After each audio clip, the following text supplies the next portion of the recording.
We'll guide you through how to integrate ClickUp with Google Calendar. If you find this helpful, consider subscribing and liking the video. First, open ClickUp on your desktop and log into your account.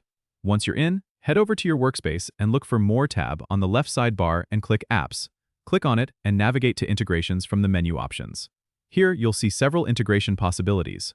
Find and select Google Calendar. You'll be prompted to connect your Google account, so click Connect Account and follow the prompts to sign in to your Google account. Make sure you allow ClickUp the necessary permissions to access your Google Calendar. After that, you'll see options to customize your integration. You can choose which ClickUp spaces you want to sync with your Google Calendar and decide if you want to sync tasks as events or only sync tasks with due dates. Make sure to review and adjust the settings according to your preferences. Once you've configured everything, click on Save or Activate to finalize the integration. Now your tasks and events will appear seamlessly in both ClickUp and Google Calendar, keeping your schedule organized and up to date. If you need to make changes later, you can always return to the Integrations section to adjust settings as needed. This integration is great for keeping track of deadlines and meetings across platforms without missing a beat.